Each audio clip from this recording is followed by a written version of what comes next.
Hi everybody, I've been making YouTube videos for a couple months now showing you projects and things that I've been working on, giving you ideas, and I thought it was about time I told you a little bit about myself. I have a 30-year-old son that is a journeyman's electrician that's thinking about going for his master's. I have a 29-year-old daughter that is a registered nurse with 2 children. I have a 21-year-old son that's in the Air Force that's had a son a couple months ago that I'm looking forward to seeing. But I wanted to go through and tell you a little bit about myself. I've been crafting and doing projects since probably 2nd grade, and I got this book here just to go through and tell you what all I know how to do. I started crocheting when I was in 2nd grade. I watched a lady teach my mom, and I picked up a crochet hook, and while she's teaching my mom, I taught myself. I started knitting when I was in 3rd grade. I bugged the neighbor lady to death till she taught me how to basic knit. And then I got a how-to book and taught myself how to do the other stitches. I can do punch rugs, embroidery, what else? Quilt, applique, made rugs, macrame, what else? Cane chairs. But the upcycling has just been a trial and error, and I've kind of learned it on my own. I've not really had anybody to show me how. And I want to show you a few of my projects. This is a quilted runner that I made, a doily, like a runner. Made that. That's crocheted.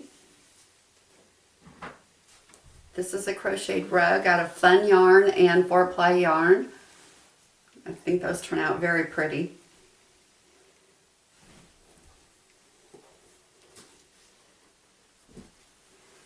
This is a knitted sweater. I don't know if I can get it all in there. It's got a wrap around it. You can see I got a bow on the bottom. It's there to go with leggings. I made some leg warmers that match. This is my, maybe I'll wear it in one of my videos. This is one of my own designs. It's an absolutely no-sew design where you just start from the bottom and finish it.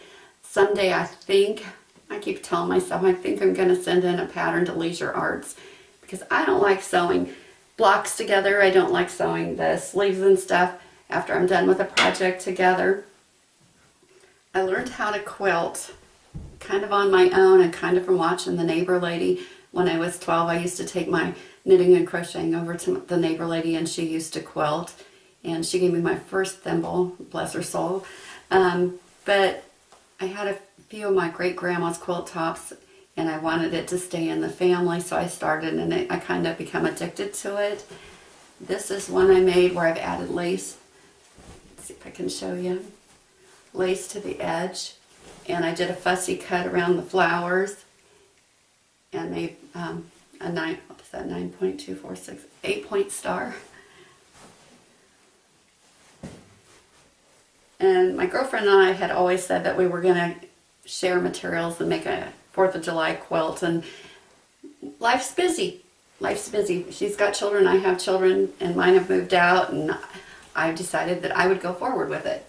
And this is one of the quilts that I made, and on these pointed stars, it's hard to get all the points together, so I sewed on white buttons over top of them. There's so much you can do. If you think a small mistake is something that just floors you, if you're OCD and you just have a real big problem with a mistake, you can fix it. Don't be afraid to try something. This is a punched rug I made. This one was a pattern. That was kind of fun to do. That's an old art.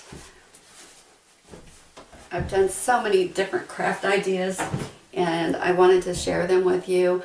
There's a rapidly reproducing. We have a rapidly progressing type of Alzheimer's in my family, and I wanted to share some of my ideas with you. Hopefully, prayfully, I don't get that, but in the meantime, while I can, I'm going to share what I can with you, and y'all have a Merry Christmas.